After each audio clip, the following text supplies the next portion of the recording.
Hello friends, today let's raise our mugs to a humble, magical potion. Coffee.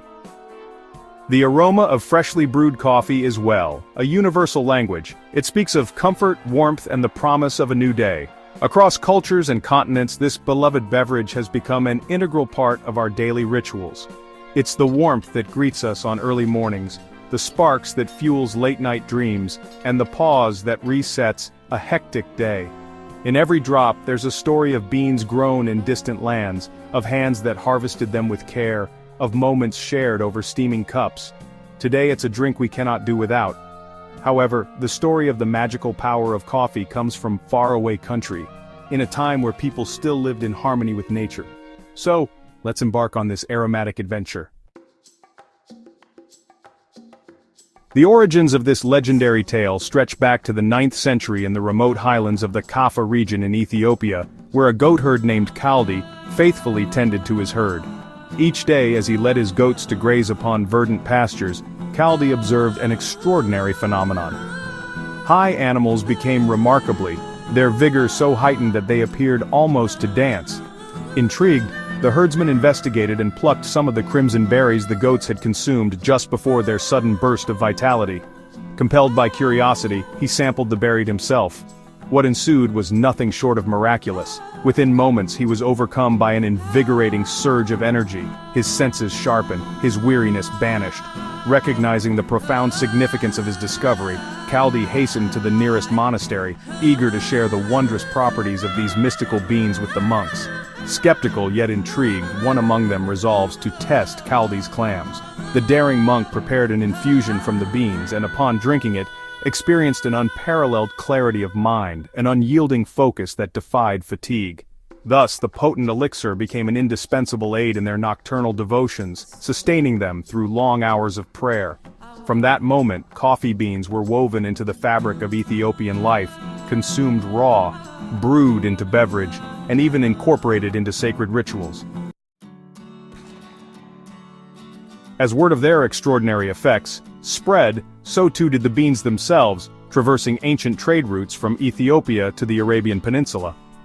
By the early 15th century they had reached the bustling port of Mecca in Yemen. In a very short time, coffee cultivation and consumption had become deeply ingrained in Yemeni culture. The Sufi monasteries of Yemen embraced coffee as an aid to spiritual practice.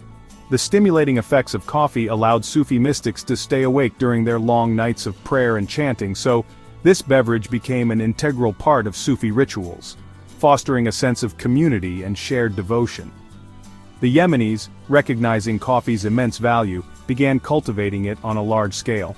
Coffee had become an integral ritual in the cultural and spiritual life of people in that part of the world, gracing the cities of Mecca, Cairo, and Damascus.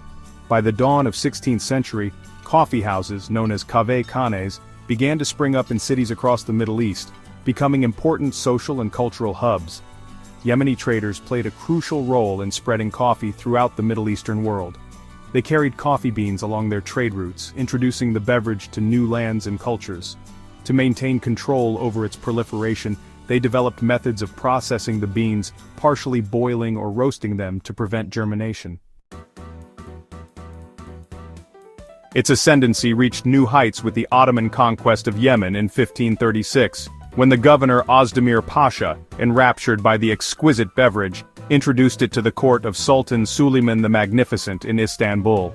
Within the opulent halls of the Ottoman Empire, coffee swiftly became a sensation. They were places where people from all walks of life could gather to socialize, play games, and enjoy the pleasures of coffee. The Ottomans refined its preparation to an art, experimenting with flavors and sweetening it with sugar to enhance its allure.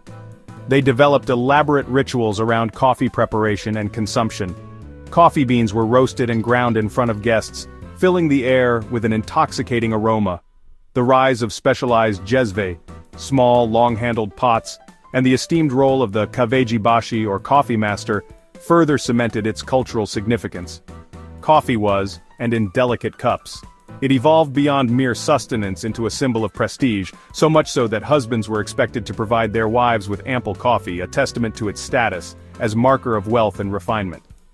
Coffee houses or kave became known as schools of the wise for the lively discussions and intellectual exchanges that took place within their walls. They were centers of storytelling, poetry slams, and political debate. Across the empire, coffeehouses flourished as vibrant hubs of intellectual exchange, where men gathered to debate, share grievances, and forge connections. The establishments became the lifeblood of Ottoman social and political discourse. Coffee's arrival in Europe, it was marked by drama and intrigue, no doubt about it. Coffee's journey to Europe became sealed during the failed Ottoman siege of Vienna in 1683. But here's the twist: when the Ottomans were defeated and forced to retreat, they left behind sacks of, mysterious beans. The sacks of coffee beans fell into the hands of Georg Frank Kolschitzky, a Polish hero of the siege. At first these beans were thought to be nothing more than animal feed.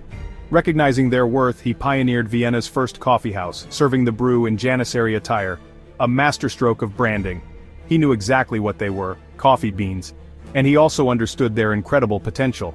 And he served coffee with milk and sugar to suit European tastes. It wasn't long before Vienna fully embraced this exotic new beverage.